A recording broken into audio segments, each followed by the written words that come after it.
So just I want to pick on your imagination a little bit and just see if we can see if I can get you to do this. What's the story behind Moynihan's Jewelry, right? Moynihan Jewelers. Yeah. Moynihan Jewelry. What's the story? Our general story? Yeah. Small family business, you know, owned and operated by Moynihan's. Started in the 70s with my dad, who was a coin collector essentially, and then he grew that and branched off into jewelry, and then Cool. yeah, and then we. So second generation. That's second pretty cool. generation, and it'll be third with my girls. I have two lovely girls that one of them, my oldest, who's 10, has already designed a couple of pieces of jewelry, and we, yeah, and so Oh it's, my. yeah. Okay, so it's so nice. have they been featured in your advertising? No, They have haven't. not. But we've sold all her pieces. Yeah. we They don't did. last very long. Well, it's not just about the jewelry that they design. Sure. It's a story. It's a story. So as you're, and that's what I love about the way Josh started out this morning, how do you tell the story? Because we gravitate to a story. He just told it for the first time in the last campaign we just started this month, or last week, where he starts to now discuss, you know, I took over from my dad and my girls will be here to take over for me. And I was like, oh my God, best ad I've ever heard. I was texting him on a way to a client. Right. What a great But ad. and that speaks to something very, very important. First of all, it's a story, so it becomes memorable, just Yeah. to Josh's point. But more importantly, it speaks to a benefit. If you're building the benefit into the story, which is, these people are not here today, gone tomorrow. We're not talking about carpetbaggers here. We're talking about people who want this to be the business they hand down to their children and to satisfy the next generation. Right? Somehow I think also trying to connect with the consumer, I think a lot of millennials want to know they're going to something that has been around and that they have some quality there. And I think that I hope that message really resonates with them. Yeah, critical. You know, humans are such fascinating people. They really do want a part of the story. And our story is changing beneath our feet. I don't know if you've realized this, but before we get done this morning, what time are we going to adjourn, Eric? What time do we need to be done? Promised it on 11:30. Okay, so keep me to that. We'll keep a pretty tight schedule here. But close your eyes for just a second. And I want you to, I'm going to try and ask you to use your imagination for a minute. Close your eyes and just go with me to this visual, if you will. She tiptoes to the Christmas tree and removes from that stack of gifts the little box she knows came from Moynihan's. Carefully and quietly, she tugs away the ribbon and gently unwraps a beautiful 2-carat pendant at the end of an 18-carat gold chain. And for that fleeting moment, her breath is stolen away. Will she confess her sneak preview to you?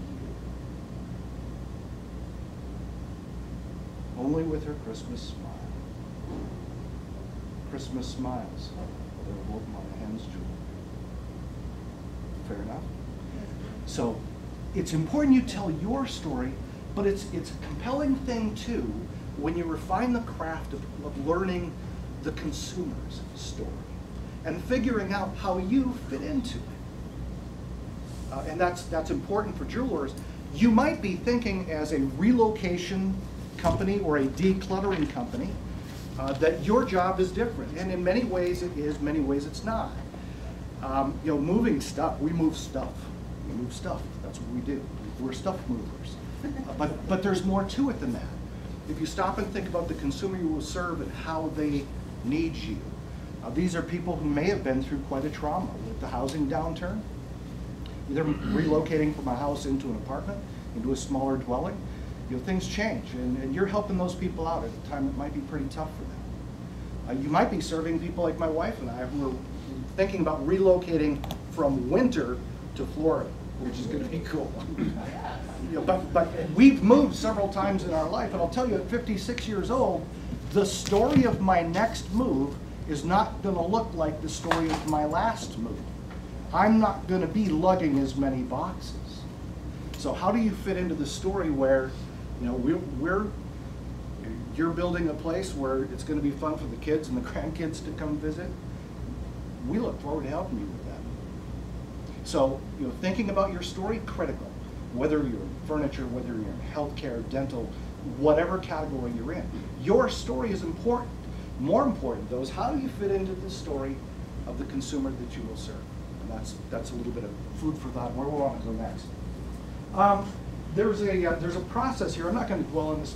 Josh, could you just move the mouse a little bit so it's not like in the middle of the screen? Just drag your finger on the Mac there, so that thank you. Okay, so I just want to implore you. Part of my job this morning is to lead you to depend on the resources that our Cox Media Group for all of the services that they can provide. We know that CMG has radio, television, digital, newspaper in a number of parts of the country. That's all fantastic. But you also have some intellectual firepower here that I really want to make sure that you're comfortable leaning on. Many of the folks, more than a half dozen, have been certified as facilitators in a process that we call the marketing strategy model, which is to walk through and build a methodical marketing plan, critical moves, so you're not just going willy-nilly and I think Josh was mentioning, you know, what happens if you go to the grocery store without a list? You buy a bunch of stuff you don't need, you spend more than you ever intended to, and you fail to get some of the stuff you actually needed. The marketing strategy model helps you build a list to go to the advertising or marketing market with a strategy so that you don't make those mistakes, which none of us can afford to get into that cost inefficient behavior. We have to do things for a reason. I'm not going to dwell on it, but very basically, the marketing strategy model says before you start anything, you have to get your head around who your target consumer is. Sounds like you guys you set the stage pretty well there. We don't need to dwell on that. But we're not talking about adults 25, 54, or people 18, 34. We're talking about people who are going to get engaged. And then if we can back it into household income, things like that, people who are about to relocate. People who have just relocated and maybe need to refurnish everything in their home because the old couch doesn't look good in the new place, right? So that's what we mean by targeting. Who is the heavy user of the product or service that you sell? Number two is the benefit sought. Why do people buy? Very simply, it's the idea that nobody buys a drill. They buy lots of little holes. Right? Likewise, when you sell whatever you sell, it's not the thing you sell that I buy. It's the benefit I get from owning it or experiencing it. Fair enough? I don't want to be the person hiding behind the rest of the family in the next family photo with my hand like this over my mouth. That's what I'm buying. I want to buy great selfie when I go to the dentist. That's what I'm really after, right? So that's why it's important. That's what we mean by benefit sought. What's the thing I really want? Manifest behind the purchase of your product or service. Competitive perceptions simply ask, who else might I go to buy that benefit? Where else could I go? What are the other alternatives? Who besides you sells what you sell? Who else might I consider? Positioning is, what are you famous for and what do you want to be famous for? And only then we talk about advertising and promotion. It's funny, it's the last thing on the list. And don't worry, we're not going to go into pitch mode here. But the point is, until you know who you want, you cannot know what they want. Until you know what your customers want, you can't know how you stack up against the competitors. Until you understand where you sit on the competitive landscape, you cannot know your position on it. And until you know all those four things, you cannot truly optimize a marketing budget. So just a quick little tool to help you with that. And the campaign planning form, by the way, this isn't a big mystery. This is pretty easy stuff. I'm just leaving that with you as a thing to have in your hand when you follow up with your account manager to say, here's where I want to get started. Here's what I'm not sure about. Here's the part of the process I think we might not have just right yet. So I'm not going to read that aloud to you. You don't need me to do that. But I want to give you a place to start once you re-engage with your marketing resource and allies after this morning's conversation. The biggest step to me is the first box on that page beneath the header. Simply to ask yourself, when people are exposed to the marketing message you present, what do you want them to think? How do you want them to feel? And what do you want them to do? If you really want to, we're all armchair critics. We watch the Super Bowl more for the commercials than for the game sometimes. We like to critique really great ads or bad ads. That's a great way of doing that in a manner that is actually tangible and helps you arrive at some smart ideas. Because most of the time when a lot of the advertising you are exposed to, when you get done, if you can't write down what the sponsor wanted the consumer to think, feel, or do, then probably they burned a bunch of money for no reason. So anyway, marketing strategy model. Any questions, or can I just move forward? Okay, next. I want to take some of the steps that Josh referred to and make them tangible and actionable. Something you can actually harness for your business.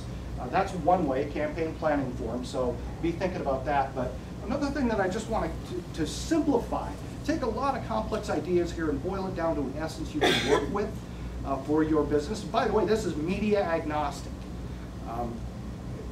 It really is media agnostic, but the decision tree. So let's talk about some of the things that have gone wrong with advertising. Here's how it used to work. Once upon a time, the consumer decided they were in the market for a thing. You just wake up one day and say, you know what, I'm gonna buy a thing.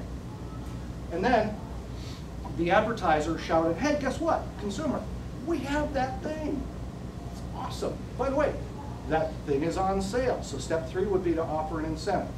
And step 4, the consumer would buy the thing and they'd be out of the market. It used to be that cut and dry. If you go back to Mad Men era advertising, it was pretty much that simple, right?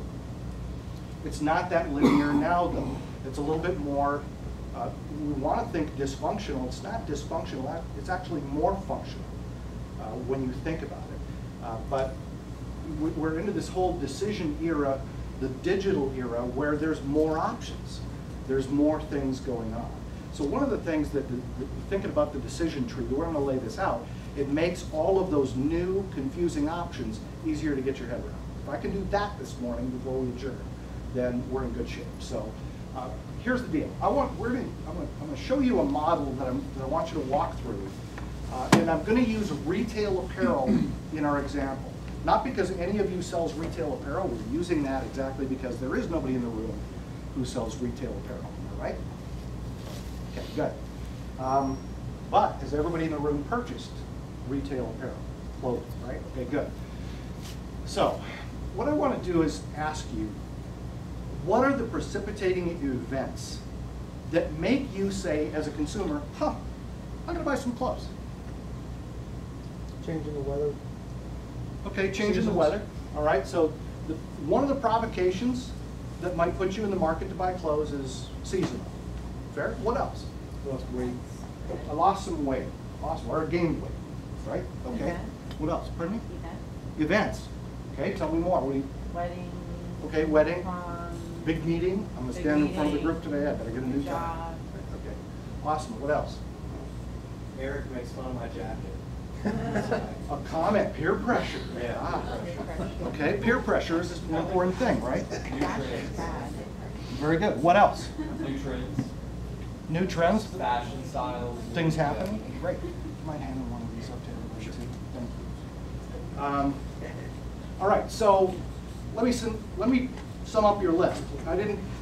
Not like I kind of knew where you were going to go with this, but maybe I have a special event or a meeting coming up. I want to be looking good. Seasonal, the temperature's changing. I currently live in northwest Wisconsin, so yeah. If you wear in the summer up there, if you wear in the winter what you wore in the summer, you're gonna die. Comments and peer remarks very much could motivate me to think about it. What about advertising? Maybe that's where I discovered the trends, right? I just saw something new in the press. So I thought, wow, this is kind of cool. Or maybe impulse, I walked by, I was in the mall for something else, but I decided I liked that deal. Maybe a weight change. Phil, you're right on about that. Other things. But the point is, nobody just wakes up and says, huh, I'm going to buy a thing. Something stimulates you into making that purchase. So page 1 of this most recent handout that you've received is simply, what are the provocations? What are the stimuli for your business? Let me see your name. Oh, Carlson Dental. Okay. So dental, great. So dental, I have 2 things. Big motivator, right? I felt a filling loosen. A crown fell off. I want to look nice for a wedding that I'm going to in 6 months. Maybe I put off my dental work during the economic downturn. And now, wow, I got a lot of catching up to do, right? So stop and think about what are the things that provoke people to buying in your category. Fair enough? Next step. I want you to stop and think about the early actions that a consumer might take once they've decided, I'm in the market for a thing. Okay? So, if you're going to buy clothes, what are some of the early things you might do? Because you don't just say, oh, you know what, I'm going to go buy clothes and then leave and go buy clothes. It's just in the back of your head, right? There's other things going on, right? So what's going on back there? Let's bring it to the forefront. You start to notice sales, right? What else? Think about where you can go. What look like if you're going to go to a mall or you're going to go to the zoo. Oh yeah, you're driving by and there's a new Kohl's that just opened up. I got to remember that because I'm going to be looking around next weekend. What else? Anything? Okay. I'll give you some of the things I'm thinking about. First of all, I might start to notice traditional advertising more. I think the example people very often use is, once you've decided you're in the market for like a Land Rover, what happens? You see them everywhere, right? You see whatever vehicle you plan to buy, you start to notice those on your daily commute. Your reticulating activation center is set, your radar is up. I might talk with my spouse or friends about my plans. I'm kind of a fashion dope, so I talk to Julie, my wife, about a lot of what I'm going to do just because she helps me avoid mistakes. I might read blogs about what's going to be hot, this season or not. I might check some consumer review sites, Yelp, Facebook, a lot of things like that. I might browse some websites. I might do some just simple keyword searches to see what's going on out there. Any other early activities? That's the kind of thing we're talking about, right? Is this plausible? Make sense? Can you picture either yourself or the people you know kind of going through these experiences once they're initially in the market, but before they're actively taking some kind of an action? Okay, so I want to just set those aside and move them down here and jump way ahead to the day of the purchase. The day that somebody made the purchase in apparel. And stop and think about this. A couple of things had to happen. There had to be a few different options. Number one, either they walked in, called in, or these days they found you online, right? True for home furnishings too, right? Awesome. So if they walked in, either they happened by your store or they sought you out. There's really no other explanation, right? Okay, if they called in, either they had your number because they're a past customer or they were referred by a friend, or they found it in a directory, whether online or printed. There's no real other explanation, right? Okay, so if they found you online with your website, chances are very good. I mean, they could have found you 100 different ways from Sunday, right? They could have found you through traditional advertising. I saw the ad on TV, I heard it on the radio, whatever. So I went to the website, the URL was in the ad. It could have been a Facebook page. And by the way, increasingly, going to a Facebook page doesn't mean I went to the furniture store's Facebook page. It means I was on Facebook and said, hey, Julie and I are going shopping for a new living room set this weekend.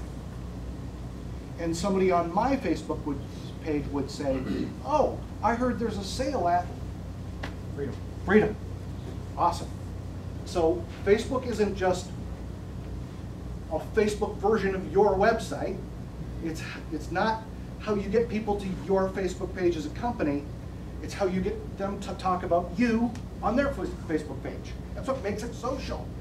You can't be marketing until it's social. So that's what we're talking about. Next, I could have maybe found a blog on fashion tips. I maybe could have found you through some consumer review sites. Maybe I saw your digital display ads because you're really good with geo-targeting or behavioral targeting, or whatever the case might be. Maybe I found you through search, but there's a lot of paths that I could have used online to find you. Agreed? Okay, so all I want to do, just to put a bow on this and kind of set it aside, is just say, look, if we move that over a little bit and bring back all of those early behaviors, once I decided to leave the passive state and actually kind of start thinking about taking some early actions, all of a sudden digital becomes a lot less complicated because the behaviors and the devices fit hand in hand. If you stop and think about it, digital is not a new thing. It's a new way of doing what we've always done as consumers, if you think about the consumer's story. And if you want to talk to somebody who's forgotten more about this than I'm ever going to know, Ashley's right there. So that's good. I'm using apparel as the example here, but really, if you just stop and think about the decision process, it works with almost any business, including charitable giving. What are some of the things that put the target consumer in the market to make that spend, to make that purchase? What are some of the early actions they take? And what was happening just before they either called in, stopped by, or hit your website? If you start thinking about those things, a really smart marketing idea or a series of smart marketing ideas will begin to reveal themselves to you. Fair enough? Okay. Josh, I'm going to put you on the spot one more time. Actually, I'll just come back here and mess up myself.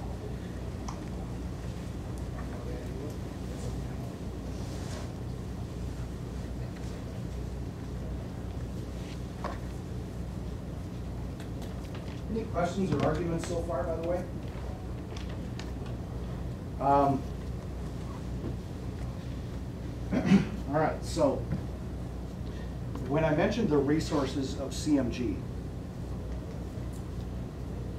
being greater than radio advertising, digital advertising, television advertising, that there is an intellectual ally, a body of knowledge to help you, I want to just give you a quick example or two of what I mean by that, so that you know how to lean on us, how to expect the most from us as an entity, if you will. And I'm going to give you a couple examples. There's, first of all, research now has just become ridiculous. There's a survey of 2,000 consumers a year that takes place in Jacksonville. And they study everything from, yes, media consumption, but also purchase intentions for cars, home improvements, new homes. What kind of health care did they receive last year? What kind of schooling do they have? What education do they have? What life changes do they anticipate going through in the next 12 months? It's called Scarborough Research. Great secondary research. The study is in hand on a rolling monthly basis. It's released twice a year. We'll look at a couple of examples of that. Primary research through Bill Thiel's office, where they're doing custom research now for a lot of companies, and it's revealing a lot of things that help people optimize the money that they spend so that they're not guessing or feeling their way through a dark room. Those kind of tools. So that's what we just want to give you a couple examples of, and I'll tie this back to what Mr. Uden had to say today in this context. It's really smart for you to know your company's story. It's even smarter for you to know your consumer's story. Because just as Josh was kidding this morning about, well, the most important thing here is me, guess what? That's something we all have in common. We all feel that way. So what's in it for the consumer? And I want to start with that. I started my segment with that story because the story of the typical consumer is changing, and in some thought-provoking ways. So I want to just leave you with a couple of examples of that and show you a little bit about what you can, kind of information or knowledge you can lean on, the folks from CMG4. We have a lot of different categories represented in the room here, so I'm going to jump around a little bit. Please forgive me. But you'll hopefully by the end of the morning, you're still going to just understand what resources are available to you.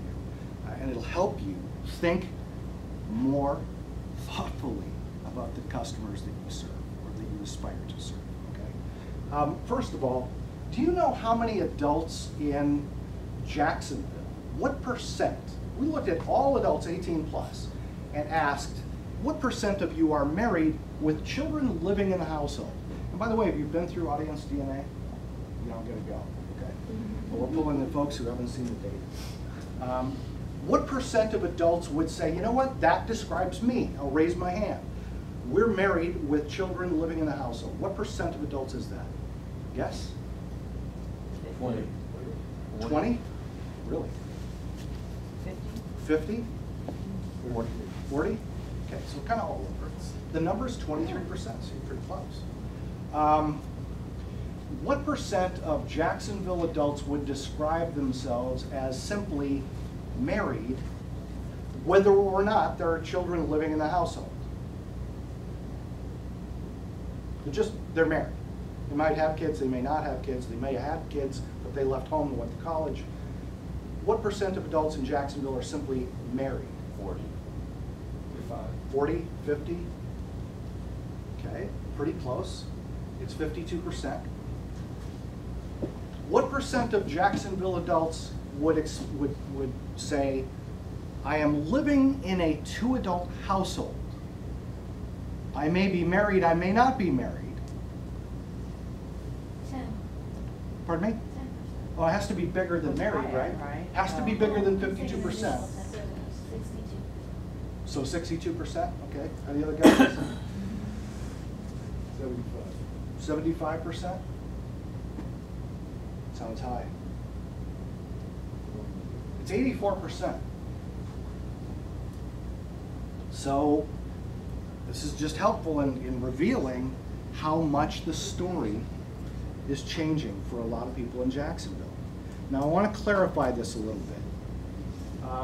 Let me just do a little bit of math here. Let's stop and think about this. If 84% of adults are married, or 2-adult households rather, and 52% are married, if we subtract one from the other, what we're really saying is 32% of Jacksonville adults are living in a 2-adult household but not married.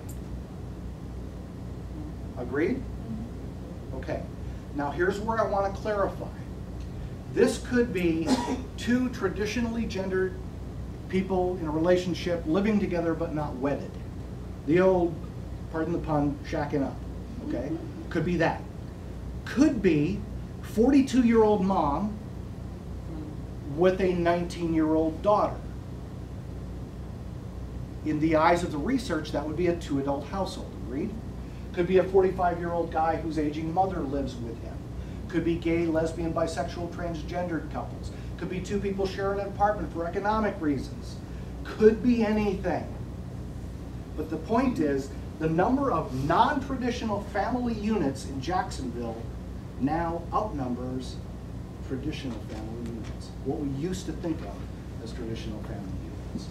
So traditional families may not look all that traditional anymore. Do you This is serve? marginal, would you say they're equal? Because he's combining 2332, which is 55, versus 452 is what he's saying. I'm sorry, He's saying that the combined is 55 over 52, which is a very marginal difference. So would you say they're really equal when you take into statistical? well, 52% of households are married, 32% are not living in what we used to think of as a traditional family. And then 23% Are married with children, correct. And that's a subset of the 52.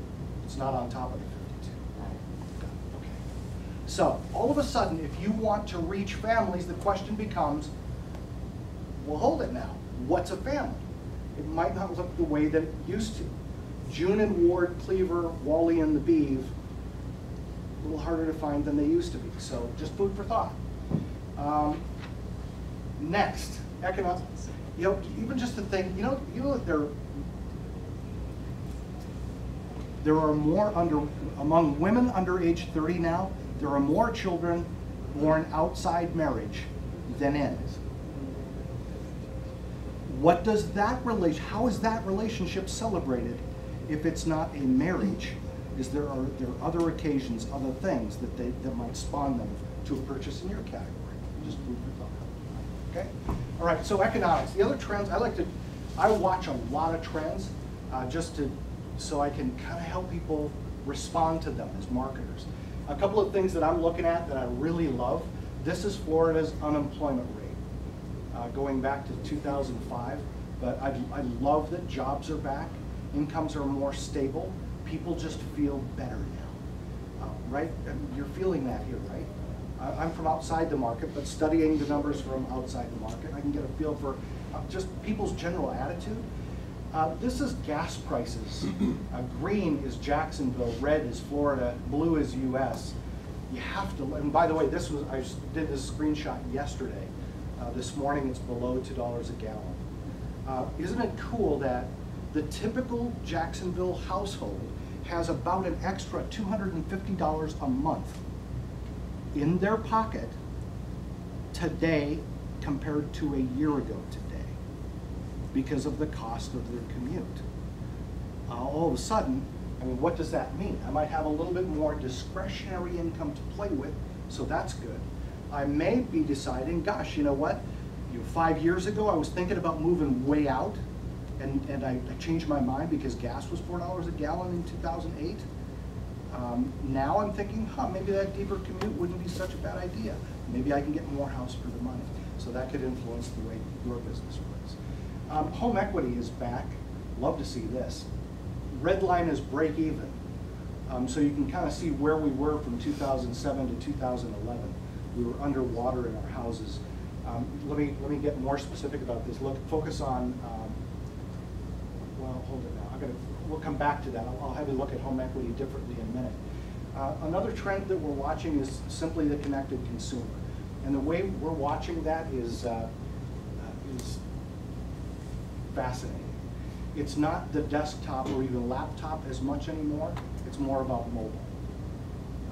Ashley, is that a fair assertion? Desktop, laptop, still really important, but it's also about mobile devices and multiple devices. I want to be able to find you anywhere and everywhere. The reason for that, the importance of that is not just that I might be shopping online, which you're hoping for with your e-commerce site, but also that when I come into your store and wander around and pretend like I'm getting a text message, or when I'm walking around the house with the HVAC contractor who's giving me a bid, I might not really be talking to a friend by text. I could be checking the price of a competitor across town. So it's not just the competitor that you might have on a website, it's the one that I might bring into your store in my pocket or purse. So how are we keeping the consumer preoccupied when they're in the store? How could we make it so they're looking at our site when they're in our store? So now the handheld is almost becoming a concierge. Another reason that the connected consumer is so important is because there's little more critical to us than FaceTime with the consumer. And if I'm doing so much research before I even arrive at your dealership or arrive at your store, if I'm doing all my research ahead of time online, it has the effect of compressing the FaceTime that you'll get with that consumer. So you want to make sure that as you look at your web assets, you're helping them feed the hunger of knowledge that they have when they're investigating your product or service. Pent-up demand is a pretty big deal. We talked about this a minute ago with this chart. The blue line is just where home equity is, and the red line is break even. This is what it looked like at its worst. This is a heat map from Zillow. And this was at its worst in 2012. Everything red is negative home equity. This is the recession expressed as loss of home equity at its worst. This is 2 years later. So 2012, 2014. And there is a way to look at that in real time. Well, I think it's most recent 3 months. But you can go to a negative equity heat map at Zillow, and your consultant from CMG has this link. But you can hover over zip codes in the Jacksonville area and know where the negative equity is. It's less likely those people are going to be moving. If you approach positive equity, it's more likely that you will be moving because now you're in a position to sell without taking a loss on it. Make sense? So I'm not going to drill down on that here, but it's a resource that you should be thinking about. And one of the reasons we think that home equity is really important and the housing recovery is really important is because it puts people in a situation where they have options they didn't have for a few years. There's a whole other group of people that I think are going to be interesting to watch. You're going to see a little negative equity around the Jacksonville market, but it's going to go away very quickly. And that part of our economy is going to recover even faster over the next couple of years, barring another 9/11 scale event. One of the reasons for that is, once upon a time, if you wanted to get out of your house, you had to file bankruptcy. And doing that put a scar on your credit rating for about 7 to 10 years. But because of relaxed regulations, people can now go through foreclosure without filing bankruptcy and just walk away from the mortgage. Well, that leaves a credit scar on your credit for about 3 to 5 years. And after that period of time, you're requalified to buy again. Stop and think about that in the context of the distance between the recession and where we are now. Because what that tells you is a lot of people who were homeowners once, went through foreclosure, are in a position now to be requalified to buy again. So we could see a lot of home equity change for the better here in the next couple of years especially. Make sense? Any questions or arguments so far? Okay. I love that housing situation because it drives spending in so many other categories. If I'm upside down in my house, the chances of my being charitable are much slimmer, right? Actually, that's wrong. But we'll talk about that in a minute. But if I'm in a new place, if I'm in a position to move again, my furnishings needs change completely. And we know how it impacts your business, right? So this is really, I mean, we haven't been in a position to feel this damn good in so long. I'm jazzed about it, so I hope you are too. Pent-up demand, by the way, speaks to healthcare as well. We know that you're supposed to go to the dentist every how often? 6 months? Awesome. What % of Jacksonville adults said they went to a dentist at all last year? Supposed to go every 6 months? 85. 85? 26. 20? 30%. 60? It's about 41%. So stop and just think about the consumer. You're not sure, I don't want to, all this thing about pent-up demand comes from insecurity. I mean, let's rewind a minute. Just emotionally, let's go back to 2008. Oh my God, I don't even know if I'm gonna have a job next month. I certainly don't need a new payment book for a Volvo, Eric. Right? I mean, so we took a lot of major purchases and just said, you know what, we're deferring this into some time in the future, just I don't know when, but when we feel better. All right? That included healthcare. Well, geez, lost a filling. Damn. But it's not a toothache yet, and I got to get the kids in. That was our mindset during the depths of the downturn. Well, the problem is that broke some habits. Habits like good oral hygiene, for heaven's sakes. So now the question for you becomes, how do you get people back into the habit of what you sell? And it might be something like, what about a family plan? Because, probably a lot of things got put off that need attention. We're going to make it so that, and by the way, there's financing available. So, I mean, how does your story fit into the context of the story that your consumers are living? Fair enough? Okay. By the way, The economy is better now than it was 4 years ago, but still 25,000 fewer people donated to a social or welfare charity in the past 12 months than did in 2011. Why? Well, it could be during the downturn. We'll go back to what Josh was talking about. We make decisions emotionally, not rationally. I have less to give in 2010, 2011, but the need is greater. Now that I've heard things have turned around, maybe I've forgotten there's pockets of people for whom the recession is still fully underway. Thank you very much. And I think you serve those folks. So it's not just your story. It's the story the consumer shares with you. It's the things you have in common. That's what I want to help you focus on. Millennials, what a bag of tricks these people are. Millennials went through this period that we think of as failure to launch. I'm guessing you guys serve a lot of millennials right now, right? It starts at 25, and actually millennials right now, roughly 18 to 33 years old, 19 to 33 years old. So this is a big part. Your 25 to 34 segment there, pretty big. The challenge with millennials is they went through a period that I jokingly refer to as failure to launch. They got into college, and when they got out of college, they thought the great career would be waiting for them, right? And it wasn't. So they had two options. Either I'm going to hide from the recession in my parents' basement, or not in Florida, I guess you don't do basements in Florida. I'm going to move back in with mom and dad, or I'm going to re-enroll in college and get the more complex degree, because then I can further defer paying back any student loans.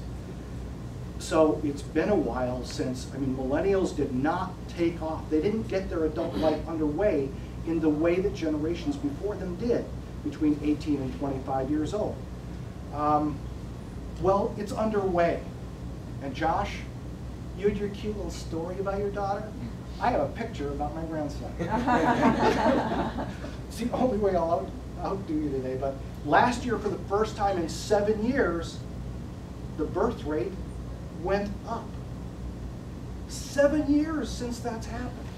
So, and by the way, big burst of sales in real estate this spring.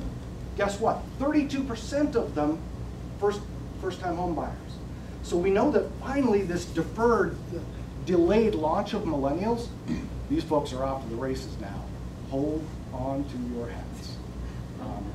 They're going to rock the economy, and in very favorable ways. So I just feel like there's so much to be optimistic about, so much to feel good about. Take yourself back to 2007, 2008, and remember how things felt. It just wasn't cool, right? We have a lot to look forward to, a lot to be thankful for, and a lot to build on. I like our chances a lot right now. When you think about just that one thing, that millennial thing, just the millennials, think of everything you did not own at age 18. When you were 18, on your 18th birthday, think of everything you did not own that you did own by the time you turned 34. I mean, that's how scary that's going to be scary. It's awesome. So that one thing is pretty important. Youngest baby boomer on the planet turns 51 years old this year. The oldest turns 70 next year. And what's fun about this is they're not going to grow old like their parents did. It's going to look more like this. Right, Phil? Yes. So that's important. When demography, advertising demography was invented back in the 50s, 55 plus was old, 65 plus was near death. If you were the way we like to explain it is in the 50s, if you were 60 years old, 65 years old, I don't mean to scare you. You went to bed at night, I wonder, oh my God, what if I die? And if you're 65 now in 2015, your fear when you go to bed at night is, oh my God, what if I live for another 30 or 40 years? How am I going to outlast my money? So boomer is a whole nother collection of changing behaviors in the economy. I don't think I'm ever going to retire. I think I will always work in some way, just because of that dynamic. So, interesting. Financial churn. I don't think we have any bankers in the room, so I'm not going to spend a bunch of time on this, but just to think about the context of independence. There's a whole, speaking of millennials, it's a whole generation of people who are the unbanked because they start their account online, and that's where all their activity is. How would you like to be Wells Fargo trying to figure that dynamic out? It's not the way it used to be, where you had a bi-monthly or a semi-monthly or bi-weekly visit to the bank to deposit a paycheck. It was actually written on a piece of paper. So relationship banking, kind of hard compared to what it used to be. Another thing that I think is going to be really important to watch is this inequality thing that we're talking about. We've talked about a lot. The average household income in Jacksonville now is about $71,000. So affluent is not 70,000. Affluent now is about 100,000. And down on the average means, by the way, if we dump all the income into a kitty and divide it by the number of households, the average household would have 71,000 in household income. Median means half earn more and half earn less than 51,000. The bigger spread between those two, the more polarity there is. Sometimes the more societal strife there is. So that's something to pay attention to also. You're writing so frantically. Can I just give you a copy of this? You have it. Oh, I know. I just memorize when I write, so it's. I just have to write it. And I brought this along in case we had Okay. stockbrokers in the room, but because I think it's funny, they focus on people with big incomes who have an accountant, stockbroker, financial planner. If I'm a banker or a stockbroker, I don't want that 90,000 people. I want the 182,000 who have big incomes but are not getting any advice. But just as by way of example, these are the kinds of resources I hope you will tap. Don't make this easy on the people you work with from CMG. Make them work for it. It's okay. It's all right. They have access to a lot of resources that will simply improve your odds. And understanding what the story of Jacksonville is, what the story of your market segment is, and how your story can overlap and how you can serve these people. I'm just going to close with this simple idea. You know, I've been doing this for a long time. More than 30 years, less than 40 years. And I've worked with advertisers in a lot of ways where they run a campaign and it's frustrating because they didn't get the outcome that they were after. And the first thing you think about is consumers didn't respond to my marketing. And in my experience, honest to Pete, that isn't the problem at all. The problem is that the marketing didn't respond to the consumer. That, if I can leave you with one really valuable gold nugget to build on how Josh started the morning, that might be it. Pay attention. Who's the consumer? How do they buy? What's the behavior? And how do you build on those behaviors and help them do what they wanted to do anyway, which, after all, is each of us just wants to write our own story. You'll figure out how you're going to fit into that. So, anyway, I'll let Eric take over, and thank you for your time.